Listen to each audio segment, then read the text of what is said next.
Hello வணக்கம் friends. வாங்க இன்றைக்கி நம்ம எம்வி விலாக்ஸ் ஆஃப் மலர்விழி சேனலில் பார்க்க போகிறது என்ன தெரியுங்களா, மசாலா பூரிங்க.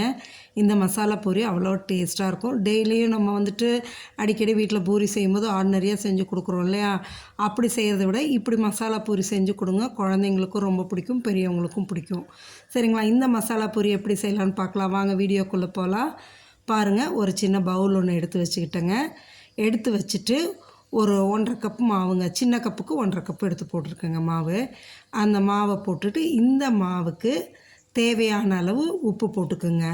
சரிங்களா, டேபிள் சால்ட் போட்டுக்குங்க. நான் இது ரெட் சால்ட்டு தான் போடுறேன். சரிங்களா, பாருங்களேன், இதுக்கு தேவையான அளவு உப்பு மட்டும் போட்டுக்குங்க. போட்டுட்டு நல்லா கரம் மசாலா நம்ம வீட்டிலே ப்ரிப்பேர் பண்ணதாங்க.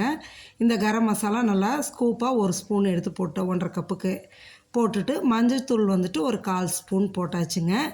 இதில் நீங்கள் வேணும்னா தனி மிளகாத்தூள் ஒரு 1/2 ஸ்பூன் போட்டுக்கலாம். நான் போடலை, நீங்கள் வேணும்னா போட்டுக்குங்க.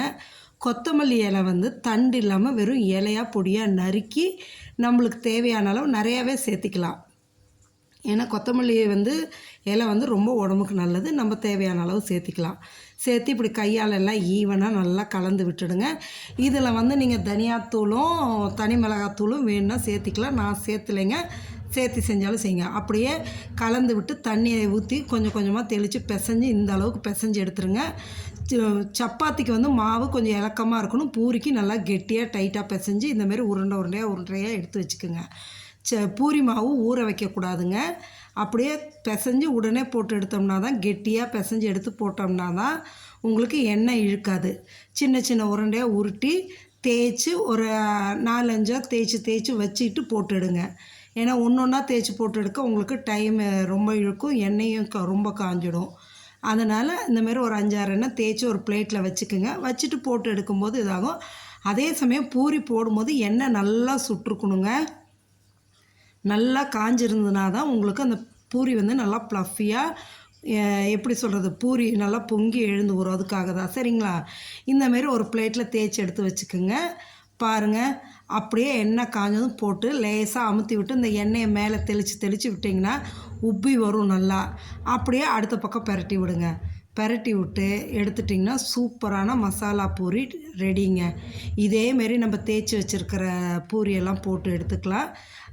இதுக்கு சைட் டிஷ் பார்த்திங்கன்னா குருமா ஐட்டம் எல்லாமே நல்லாயிருக்கும். ஆனால் ரொம்ப பெஸ்ட்டு காம்பினேஷன்னா இந்த மசாலா பூரிக்கு தேங்காய் சட்னி தாங்க நல்லாயிருக்கும். தேங்காய் சட்னி அதை இல்லைன்னா தயிர், கெட்டி தயிர் இருந்தால் போதுங்க, சூப்பராக இருக்கும். தொட்டுட்டு சாப்பிட்லாம். நான் இன்றைக்கி இந்த மசாலா பூரிக்கு தேங்காய் சட்னி தான் வச்சுருக்கேங்க. நல்லா டேஸ்ட்டாக இருந்தது இந்த மசாலா பூரியும் தேங்காய் சட்னியும் சாப்பிட்றதுக்கு. நீங்களும் இதேமாரி செஞ்சு பாருங்கள். சாப்பிட்டு பார்த்துட்டு எப்படி இருக்குன்னு சொல்லுங்கள். பாருங்கள், எந்த அளவு பஃபியாக எந்திரிச்சு வந்துருப்பாருங்க, உப்பி நல்லா பூரி நல்லா உப்பெல்லாம் வருங்க. இதேமாரி நீங்களும் செஞ்சு பாருங்கள்.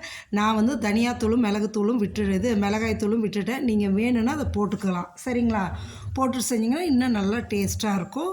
கலர்ஃபுல்லாக பார்க்குறதுக்கு ரொம்ப அழகாக என்ன அட்மையர் பண்ணி பாருங்களேன், கலர்ஃபுல்லாக இந்த அளவு சூப்பராக இருக்குது இந்த மசாலா பூரி. நீங்களும் செஞ்சு பார்த்து சொல்லுங்கள் எப்படி இருக்குன்னு. தேங்க்யூ.